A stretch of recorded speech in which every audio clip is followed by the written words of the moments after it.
आणि दुसऱ्या टप्प्याचं मतदान आज जरी पार पडत असलं तरी असे काही मतदारसंघ आहेत विशेष करून मुंबई आणि परिसरातले जिथे अजूनही उमेदवारांची निश्चिती नाहीये। त्यातलाच एक मतदारसंघ मुंबई उत्तर मध्य मतदारसंघ आणि या मतदारसंघात महायुतीकडनं उज्ज्वल निकम यांना उमेदवारीची जोरदार चर्चा रंगते।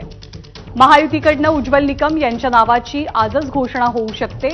उत्तर मध्य मुंबईत उज्ज्वल निकम विरुद्ध वर्षा गायकवाड असा सामना रंगलेला पाहायला मिळू शकतो अशी शक्यता व्यक्त होते।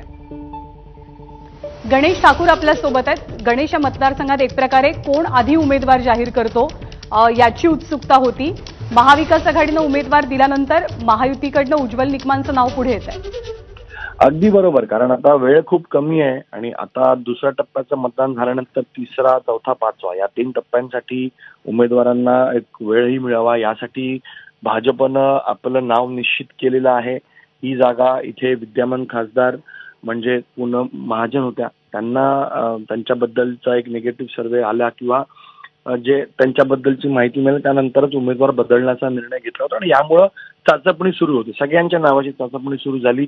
इथं सचिन खेडेकरांच्या नावाची चाचपणी झाली होती, तर उज्ज्वल निकम यांना 8-10 दिवसांपूर्वी संपर्क केला गेल्याचं कळलं आणि त्यांना हा प्रस्ताव दिला गेला भाजपकडनं की आपण मुंबईत लढा। मूळचे उज्ज्वल निकम हे जळगावचे आहेत, मात्र मुंबई ही यांची कर्मभूमी राहिली। 1993 पासून बॉम्ब ब्लास्ट खटला चालवण्यापासून त्यांनी अनेक असे खटले मुंबईमध्ये चालवले। 26/11चा खटला त्यांनी चालवला, म्हणून मुंबईचं नातं आणि उज्ज्वल निकम यांचं नातं खूप जवळचं आहे, घट्ट आहे। मुंबईकर त्यांना चांगल्यापैकी ओळखतात।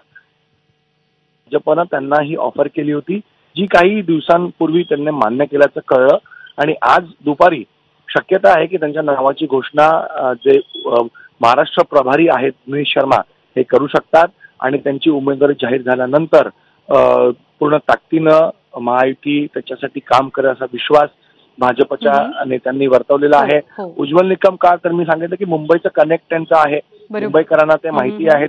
26/11 हल्ला असो ज्यावर मुंबईवर हल्ला झाला, बॉम्ब ब्लास्ट ज्यावेळेस मुंबईवर झाला, या दोन्ही खटल्यांमध्ये मुख्य भूमिका यांनी बजावली होती, म्हणून त्याला एनकॅश करण्यासाठीच उमेदवारी त्यांना ऑफर केली। बरोबर आहे, नाव परिचित आहे उज्ज्वल निकम यांचं। विशेष सरकारी वकील ते राहिलेले आहेत आणि उत्तर मध्य मुंबईतनं त्यांना उमेदवारी मिळण्याची दाट शक्यता आहे। धन्यवाद गणेश या